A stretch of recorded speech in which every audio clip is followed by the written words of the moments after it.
Nevada, around 1989. A man who's calling himself Dennis contacts local ABC affiliate KLAS Channel 8 Eyewitness News with a far-fetched story. Not long after that, in a live interview, he states that the U.S. government has 9 extraterrestrial crafts they are test flying and reverse engineering at Groom Lake in Area 51, just north of Las Vegas. He claims that he was involved in researching propulsion and the power source of the craft. So who the fuck is Dennis, and is he just another wackadoo nut job, or should Spar be putting on his tinfoil hat to avoid the anal probing? It's evil! Don't touch it! It's alive! I was with you. They're coming to get you. By the power of Christ. This is Me? Hello, Mr. Fancy Pants.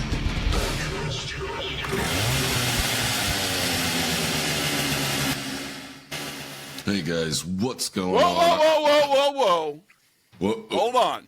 Before we go any further and anything else gets said, I can neither confirm nor deny any of this story. Okay, I assumed that was going to be the thing. But Zach, how you doing? Todd, how you doing? That's great. It's good to hear. It's good to hear. Comes out of his mouth. I got things to talk about because there's an invasion going on, and I turn on the news and no one's talking about it.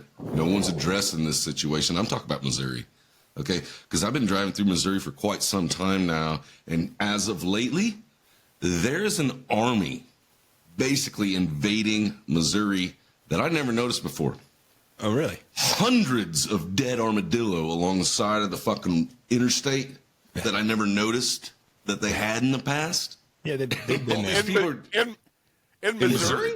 Oh, fuck, they're all over. Hey, and Matt. if there's that many dead, how many are just crawling around out there, Hey, Matt. just plotting? They're already battle dressed. Hey, Matt, armadillo What? be fucking. Yeah, apparently. No, hold on. I find it weird that Zach moves to Texas, and in the years following, all the armadillos leave. Easy there, Tiger. Easy there. He's the Pied Piper of armadillo. Fucking, here we I'm go. driving through Missouri. I'm like, armadillo. They're just dead alongside the road. I'm like, Yeah, don't touch him. when did this happen? What I don't remember armadillo being this far north, but I remember seeing him in southern Illinois dead. oh, they probably are, but Yeah. I just not in that numbers anyway. I say I don't see an extraordinary amount here in Texas. It's because they're dead on moving south. north. They're migrating. I guess. They've trying to seen go- the way you guys drive. Everybody else is migrating north, so they figure they might as well too. Yeah. Okay, might be it. I don't know. I just thought it was fucking hilarious as I'm driving. I'm just like armadillo, and then that remake of Dukes of Hazzard comes on. He's like, "Did you tell the people?" Yeah, I told him. Was you wearing an armadillo hat when you told him? No. Why don't you have Sigourney Weaver go kill you one of them armadillos? Make you a quesadilla out of that armadillo. Quesadilla armadillo. Quesadilla. It's got its own packaging. Yeah. Oh, so everybody having a good week? No. Yeah, same here. You liar. You just told us what you was doing on the phone. You're having a great fucking week. Lying bastard. No. That's a great weekend. That's a great weekend. Okay. As of yesterday, I had gotten all the way to the point of being within 2 weeks of closing on a house and property in Texas, and I had to terminate the fucking contract yesterday and walk away. Oh shit. Yep. How close were you to Zach on that particular one? Couple hours. 2 hours east. Okay. So you were still, 10 hours from your folks? Yep. Pretty much. Is it that far?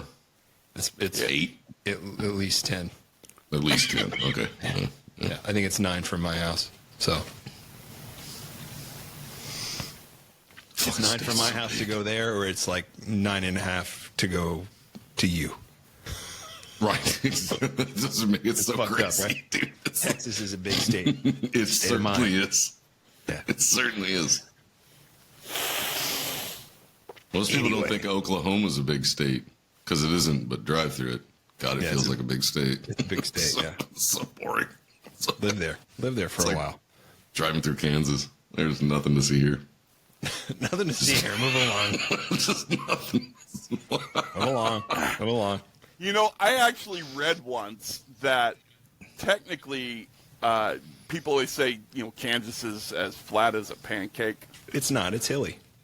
A scientist laid this out in scientific facts that because a pancake is so porous, that Kansas is technically flatter than a pancake. You can't compare it to a pancake. A frisbee, maybe. I don't know.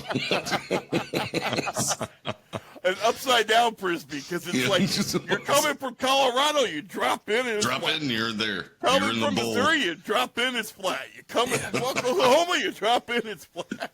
Yeah. Kansas is deep dish. Oh my God. What are we talking about today? Other Today we're than, we're going to talk about Dennis Dennis. today. Yeah.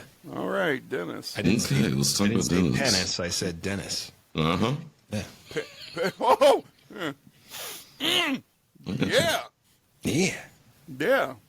Penis Would you- the Dennis, or Dennis the penis. Dennis the penis. There you go. Would you like me to continue, gentlemen? Yeah, you Yes, probably should. I'm done ranting about armadillos and flat places. Alrighty then. All right. So, in the Hold mountains of on. North. Just in case you didn't get the joke earlier. Okay. Let's wait for you to get ready. Spar was alluding that Zach was a Pied Piper. I was just alluding that he was an armadillo fucker, and they were all running away from him. I think everybody got that. That's why Just I to was throwing that clarify. out there just to sweep it under the rug. I didn't know that you was going to come back to it, but yeah. Oh, no. Of course we did. Okay. This is all payback for last week. Well deserved payback, by the way. Yes, we didn't let you talk. All right. Now are we ready, gentlemen? Mm-hmm. Are we sure? Todd, can I get an amen? Amen. All right. I'm not sure what I amen to, but yeah. He just asked you if you was going to confirm everything that he says, Yeah. and you just said amen to it. So it seems like we got this. Let's go. Okay. Hey, me and your imaginary friend are going to amen it all day. All right. Forgot it meant nothing to him. Amen. All right. So in the mountains of northern Nevada, there is a secret government facility referred to by many names. Dreamland, Area 51, The Box, Hold on. S4, Hold on. Groom Lake.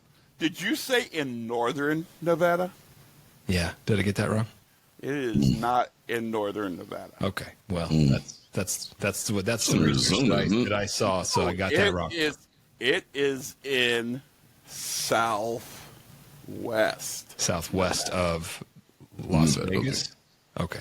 Then I got that part wrong. Southwest Thank Nevada. you. See, I'm super glad you're here. You can correct Isn't me on there- all that shit. But I And can neither right outside confirm of- nor deny that it actually exists.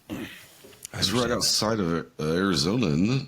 I thought it was. No, No? it is. I drove through it. It is about.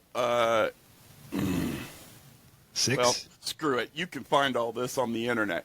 It's about an hour and a half north of Las Vegas, north and east of Las Vegas. That's where I was going with that. That's so I'm correct in that It is in the southern half of the state. but it's in north of northern Las Vegas. Nevada. But it is north. I forgot the Las of Vegas part. Okay. Yeah. So, yeah. Okay. So, Dreamland, Area 51, The Box, S4, Groom Lake. That's just a few of the names Skunk works. that it's known by. This designated area has been known by the general public, but denied by the U.S. government for decades. A secret airbase was built here in 1955. It's not so secret anymore. This is according to documents that were made public by the CIA. This is where this information comes from, Todd. Okay. It was here that the top secret spy plane, the SR-71 Blackbird, was developed. Fucking love it. I still love it. It's my favorite thing ever. Just skunk works. Yeah, yeah. So in the 70s, it was the testing center for the F-117 stealth fighter, as well as the B-2 stealth bomber. The military and the government denied that this area, I'm just going to call it Area 51, that it even existed until August of 2013, when the CIA declassified documents confirming the existence of Area 51 and its use as a testing site for aerial reconnaissance programs. Okay. I don't know what all of this means, but I did watch a video of the stealth bomber flying over, and it's like so fucking cool. It looks like a kite, and you can't hear anything. When we were moving back from Arizona, this would have been 2000. I drove through Area 51 on some highway. I saw a stealth bomber flying. Cool. Yeah, it's kind of crazy. So no one has ever associated Area 51 and UFOs until 1989. Of course they didn't. That's when Dennis's television interview was broadcast and then rebroadcast around the world. Was this on Coast to Coast? People were coming in by busloads to the outskirts of Area 51 to try to catch a glimpse of UFOs. Was it broadcast on Coast to Coast? No, it wasn't. Oh, shit. Dennis So he didn't ask him what shirt he was wearing when he noticed. Was it like a cool band shirt or something? That was a cool. Was you wearing a Bob Marley and the Wailers shirt? No. So Dennis claimed to work for an underground facility. It was not really underground. It was just hidden facility called S4 on a top secret project called Project Galileo, whose primary focus was on studying and reverse engineering alien spacecraft. So Dennis claimed he was involved in working on the propulsion systems of these craft. He also said that he was one of 22 people with majestic clearance allowed to work on duplicating this UFO systems and subsystems using known materials found on Earth. What is the majestic clearance? What does that laminate look like? I don't know. Fuck. You think it's gold?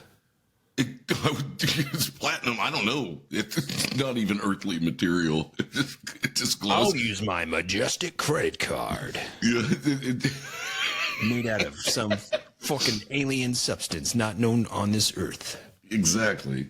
I wouldn't know. That's all this shit's crazy to me. I just love the SR-71 Blackbird. So I was like, talk about it more. I love it so much. I love it so much. It's so cool. It's so cool. I can't stop watching videos about it. I almost left that out because I knew you were just going to go on and on about it. Oh, I know. But I can't help it. It's a badass aircraft. Fuck yeah, it is. So Dennis concentrated his efforts on finding the power source that ran and propelled his craft. And he claimed that these UFOs were powered by a single element, which he called Element 115. Magnets? Nope. Oh, No shit. magnets. Fucking totally he took a said dump it on my operated thing. similarly to that, but we'll get into that. Okay. So let's go back. Let's start where. Okay, so Dennis, he's born January 26, 1959 in Coral Gables, Florida. Okay. From an early age, he was fascinated with Florida man technology. discovers alien craft. You know, there's a bunch of those headlines about Yeah, Sorry. Continue. you're good. So from an early age, he was fascinated with technology. He at one She point said. built a car with a jet engine that is capable of reaching speeds of 350 miles per hour. Okay, here's one thing that you didn't take into consideration is the tires will not be able to handle that. So, I mean, unless you're buying Pirellis, you're gonna be fucked, dude. If you can hit those speeds, that shit's gonna blow. Right. So he claims that in his 20s, He's a physicist at Los Alamos National Labs, where he worked on developing particle accelerators. Okay. Until the time he was recruited to a secret government base called S4 on Papoose Lake, just north of Groom Lake, via a third-party company called EG&G. He claims that upon arrival to S4, he was given a series of briefing documents describing the historical involvement of Earth for the past 10,000 years with extraterrestrial beings, which he said there were a few pictures of, described as gray aliens, and that apparently in this document that he read, they are from a planet orbiting the twin binary star system Zeta Reticuli. Okay, I've heard that. And I've heard that. he Are said the that when he grays? The initially grays are read like this a document, he thought it was like, okay, they're fucking testing me, you know, and this is probably all just bullshit. okay. Until he gets there, and then as soon as he gets out, he's walking by a hangar, and it's open, and he sees a fucking UFO, like a spaceship, flying saucer, fucking sitting there. At S4, the building was kind of built into the side of the mountain.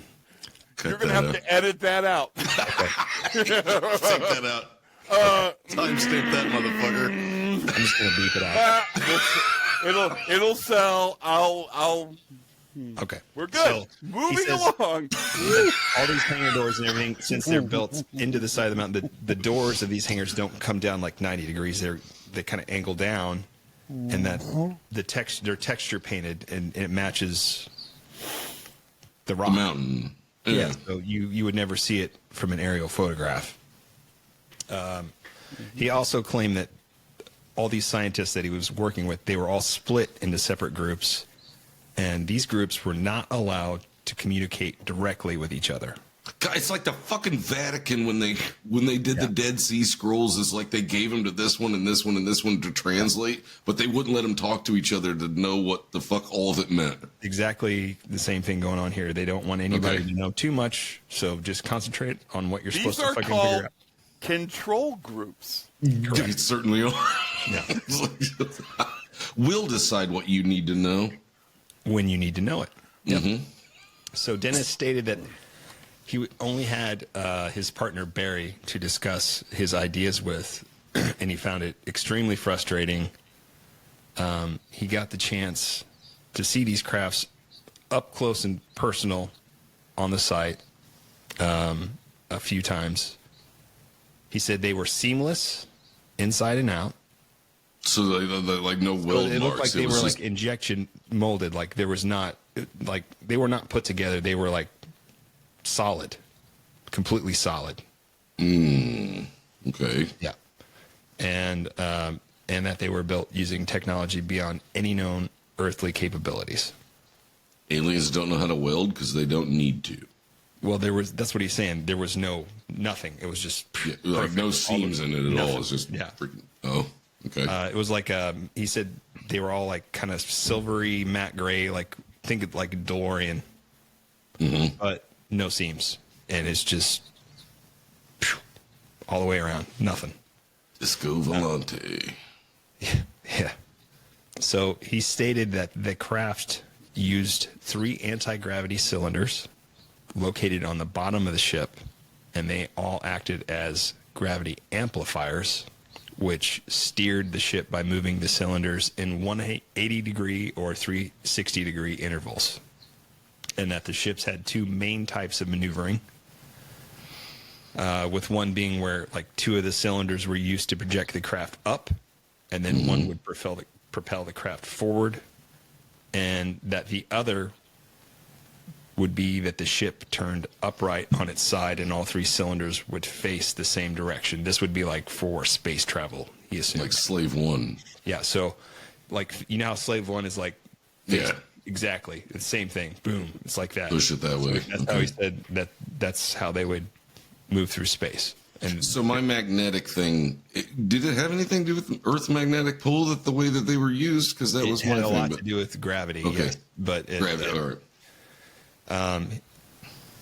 he said that the facility had a unique access system that used a hand sensor that measured the bone density and the length of your bones in your fingers. And that's how you gained access to the facility.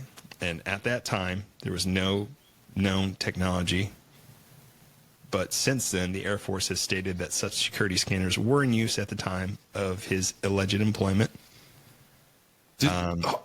Also, did it have something to do with going like where it's way warmer, where the air is less dense? Is that why they chose to have the base there opposed to somewhere else? Because I know think it was because there is no fly zone there. You cannot.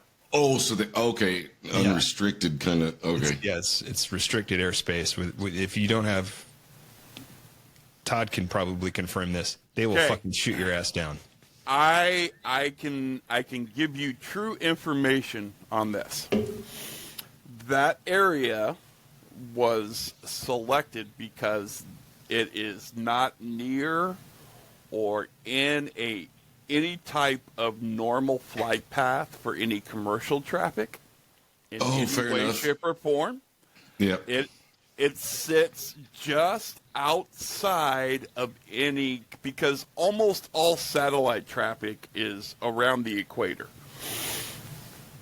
And it sits just far enough up that you can only get a true one directional, so you're not over enough that you can get a true straight down. It is on a true angle, so they know the angle of any cameras or anything that would come, so they can build around that. So they can put doorways on the other side of where that camera would come in, so you can't directly see in. There you go. I can also tell you they also know the travel patterns of every single satellite that is going over, and there are dead times on that base where if you don't have the hangar doors closed, there are lead curtains that have to be pulled over to where nothing could get any kind of pictures or infrared scan or anything else through. But he can neither confirm nor deny. Yeah. No, he can confirm that, but they're certainly not hiding anything. Those are things that I mean, they are in essence public. I have not signed any paperwork that says I can't share that. Those were regular, I guess, what we always call SOP, standard operating procedures. You knew between, that was satellite traffic, so you either had the hangar doors closed, or if you were in the middle of stuff and you didn't have time to get the doors closed, it quite literally, those curtains could be closed in less than a minute. Just drop. So the doors would take longer to get down, and because if it wasn't down within 2 minutes before that time period, you had to have the fucking curtains closed. So, I mean, a lot of that's more of the, not so much the ultra secret alien shit. That's just, preventing standard espionage and procedure and those kind of things. That's protecting our secrets from enemies. I mean, that's the basics of it. Yeah. And that's why those things, I mean, it's just, that's shit that every country we didn't go to other countries and steal your geniuses to bring them over here so that you could steal them back. Yes, that's right. Paperclip. Been there. So Dennis stated that he was on irregular shifts, and he wasn't like in a normal schedule. He just got calls sometimes in the middle of the night. And when he got these phone calls, they would tell him, okay, it's 11 o'clock now. At 12 o'clock, we want you to report to the terminal in McCarran to head out. So he called these key flights. And I don't know why he called them key flights. Because these airplanes are known as, he described them, these are the Janet flights, which fly from Las Vegas to Area 51. Janet stands for, I think there's 3 or 4 different acronyms. Joint Air Network for Employee Transportation. That's the one that I picked. I thought that made the most sense. And of all the ones you got, they're probably not accurate anyway. There's, I don't know. I mean, these are the Boeing 747s, and they just have like a single red stripe. So he would fly in to Area 51, and then from there he would be transported by bus with tinted windows to S4. You feel like a rock star when you get dropped off there. Something like that. So Dennis also claimed that these craft operated using this element 115. I'm unfamiliar with that. It's an element which at the time didn't exist. And when he came forward with this, it was taken with really heavy skepticism. He claimed it was the main power source, and it was produced and manufactured in the form of small triangle-shaped pieces that fit into the ship's reactor, and that the military had 500 pounds of it at the time that he was working there. He said that when this that he knew about. Say what? That he knew about. Yeah. So when this element is exposed to minute amounts of radiation, it produces its own anti-gravitational field. And that is I love every bit of this. It lifts and propels the craft in whatever direction.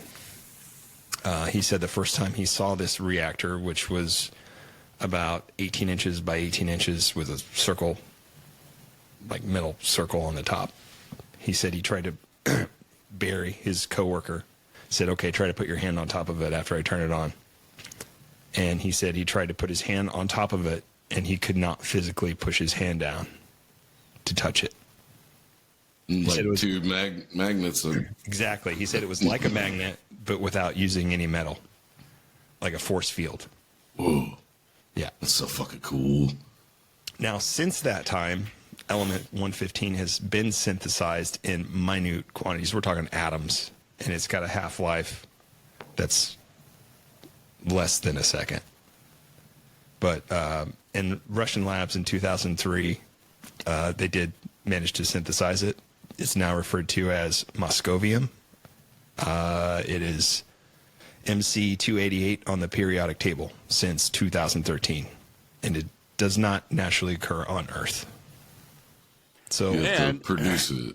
And you will never find it on a publicly published periodic table. Correct. Right. And the whole reason that Dennis said he came forward, he said 2 months before his initial KLAS interview, he began taking his friends out to the desert on Wednesday nights to watch the skies over Papoose Lake, where he claimed to work, because he knew that's when they did test flights. That'd be so cool. He was trying to basically tell his friends what he was doing without telling his friends what he was doing. Okay. Does that make sense? Right. Yeah, no, I get it. Oh, yes. Yeah, it makes a lot of sense. Yeah. It sounds like the last 25 years of my life. I'll tell you what I'm doing without telling you what I'm doing. He said that they did test flights on Wednesday evenings because that was when the least amount of traffic was in the area. You would think, yeah. And like I said, he'd signed a non-disclosure agreement, so rather than just come out and say, hey, I'm a scientist that works on this, he fucking showed him. So they went out there like a total of 3 times. And the group witnessed a glowing object rise above the lake, moving faster and more erratically than any one of them had ever witnessed before. Like, never seen a plane do anything like this, okay? Swamp gas. Yeah, I don't think so. But on the 3rd trip out there, they were stopped by armed guards that were using night vision. Like he said they were like out there hanging out, not fucking around. Had like an RV, and they're just like all hanging out, and then they were just, casual conversation. just talking to one another, and then they look over, and within 30 feet, they see this light, and these guards just pop up out of nowhere. They want everybody's IDs. Yeah, but for what? What did they do? Were they on private property? Was there a marking? That's what they claim. They said that's what they said. Property, but even See, I don't like that shit. They were directly parked right off of a main highway or public road. Give me your ID. Fuck yourself. What did I do? So they let them all go, but they told Dennis, is like, oh, they know who you are. So You've been running your mouth, buddy. We know. yeah. So on his next trip to S4 would be his last. The following day, Dennis's boss calls him and says, I'm coming to your house. Shows up.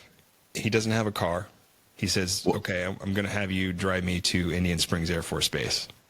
And I'm not really sure where that's at. I know it's a decommissioned Air Force Base, apparently. Well, I'm so stupid. I thought Area 51 was in Arizona. I thought it was in Arizona. Nevada. After they arrive at Indian Springs Air Force Base, Dennis is interrogated and grilled about being out there near the base the previous evening. His boss made claims that he's trying to sabotage a project or possibly sell secrets to foreign agencies.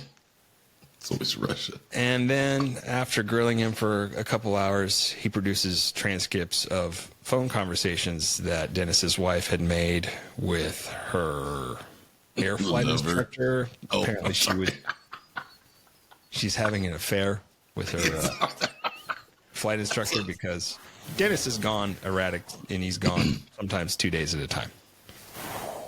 Don't do it. Don't do it. So Dennis's boss instructs him to go home and wait for a call. After several days, Dennis started getting pretty nervous. He noticed he was starting to be followed. At one point, he had a tire shot out. He was run off the road a couple times. What? And he became so paranoid over the next 4 weeks that his friend convinced him to contact a reporter and share his story. Okay, I'm just gonna say, if somebody like that wanted you dead, you'd be dead. Okay, there wouldn't be. I don't think his tire was shot out. It's hot. I think a tire blew out. I read his book. There was a gunshot hole in his tire, according to him.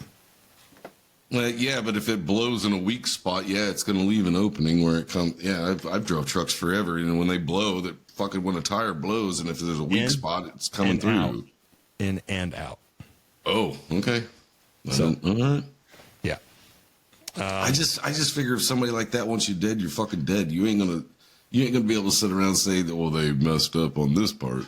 Could be. I would think. Yeah, maybe they're just not hiring the right guys. So get the job done, man.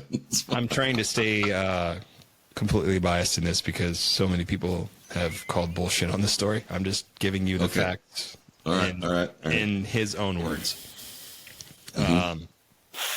So his friend says, if you go public, maybe they're going to leave you alone. So his friend contacted a local investigative journalist and set up the interview. Now, to keep his identity secret, he's decided to be shown only in silhouette and use the name of his boss for the initial interview, Dennis.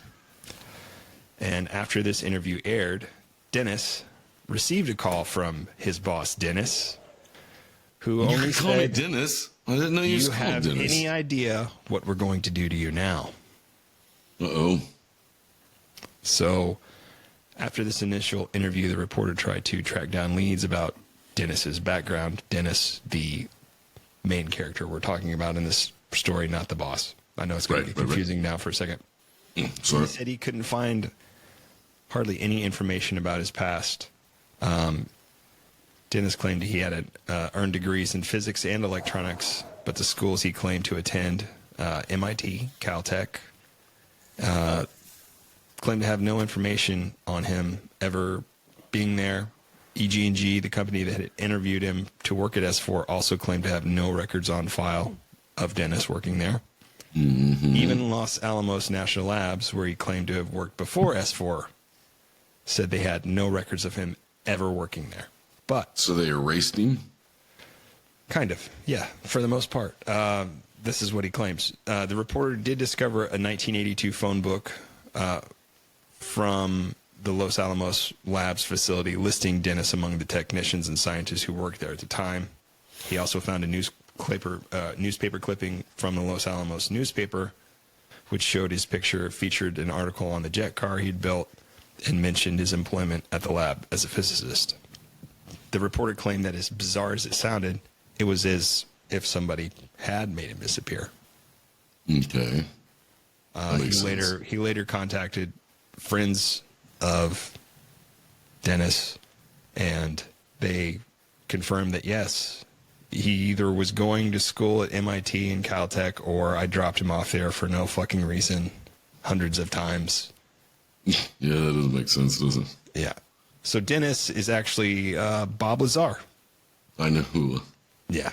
His story has never changed. He's never sought any publicity. He lost almost everything making the claims that he made. And over the last 30 years, he's been raided 2 times by the FBI. How Bob Lazar? Bob Lazar. Bob Lazar. Okay, no, Bob I was Lazar. doing clutch and you're going to go to that. All right. So Bob Lazar even got caught up in a pandering charge in Las Vegas. Said that, no, this is the truth. I'm telling you the truth about my past history. And at that point, if he had been said, no, you're fucking lying, they could have sent him to jail for 10 years just for that. The reporter from KLAS is George Knapp, also a frequent host on Coast to Coast AM. Mm-hmm. And What color shirt were you wearing, Glenn? yeah.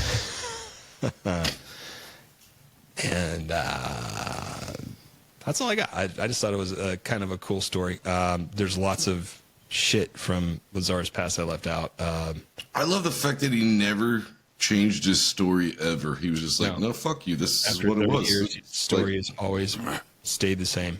I can tell you this. Bob is the most credible witness, whistleblower, whatever you want to use as a term. He is the most credible person who has ever spoken out publicly about this. that's why it's believable.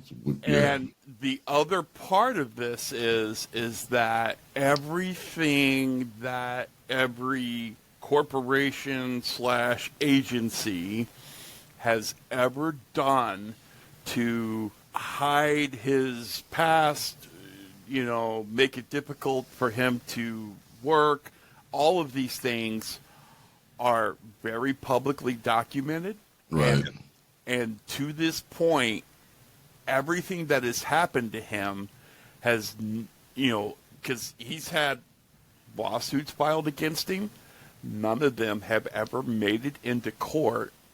It's just scare tactics. He's been raided Yeah. twice by various government And so, agencies for small things, but I think at one point Bob Lazar said he snuck out a small amount of element 115. See, that's what they're looking. They're looking. So that's what Did they're you looking take for. something? Because if we can find that, otherwise they're just going to think you're a crazy person talking, and that we're fine with that. But if you took something, then yeah.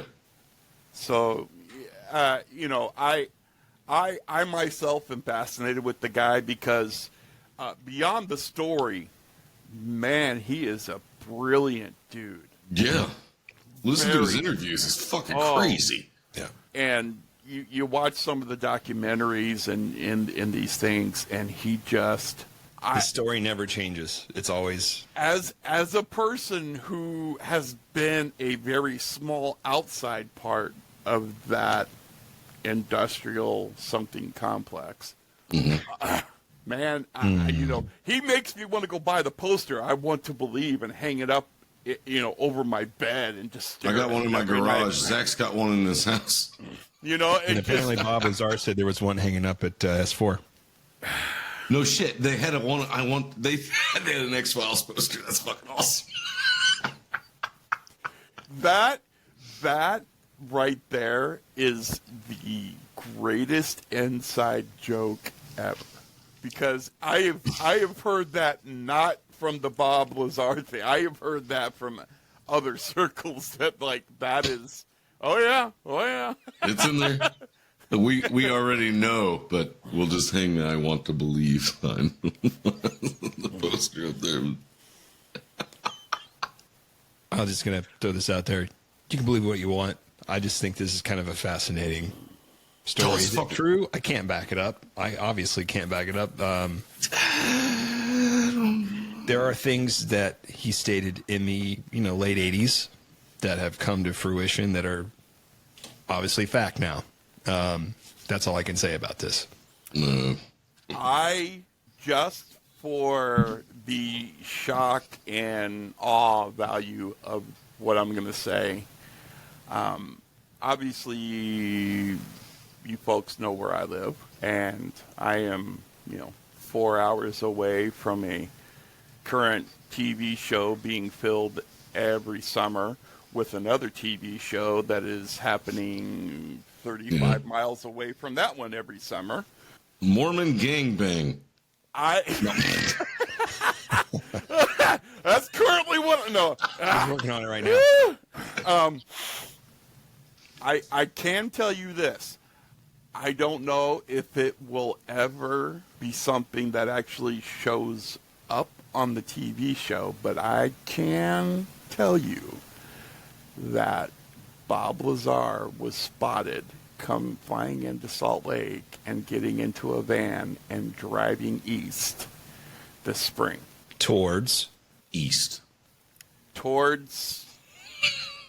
I can neither confirm nor deny what his actual destination was, but the path of travel that he was on for the first 100 miles out of Salt Lake would have taken him straight out in to the the place direction where the cows die. where cows get mutilated and rockets fly sideways and UAPs are often spotted and filmed and all kinds of shit like that. And like I said, where the walkers have skin. They have skin, and there's I heard there's a ranch of sorts. Is it like Hill Valley? I love that stuff. And I am anticipating and hoping that is something that we'll actually see on the show, but I don't know if it will. Okay. But the fact that Bob was here and left in that direction, oh my God, dude. It's like we might actually be at the point where in our lifetime, some factual-based truth, scientifically proven truth, will actually come out that we're all going to be like, well, we all fucking knew it.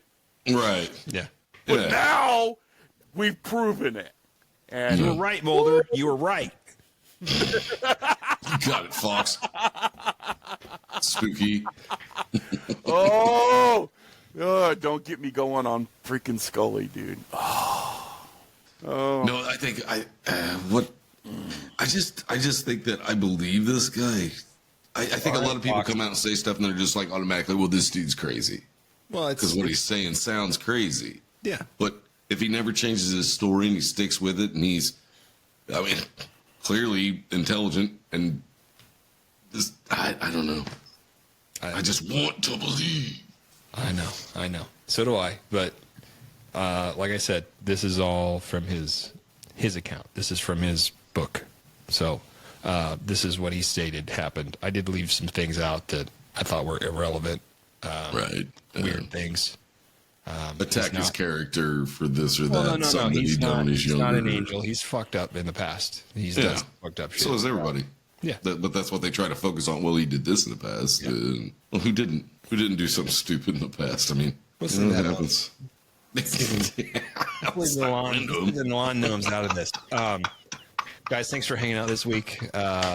We appreciate you doing so. Continue to like, rate, and review the podcast. If you have questions, comments, concerns, you can hit us up on Spotify or you can email us at hmfppod@gmail.com. Until next week, I'm Zach. I am Spar. I am a meat popsicle, and I'm still wondering what any of this has to do with gay porn. Later. Later. It's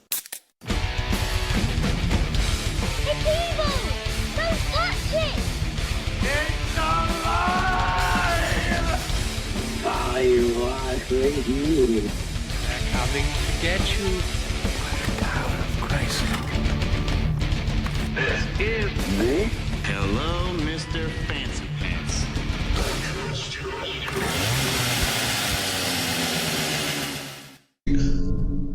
What's my line, Zach? What's my line?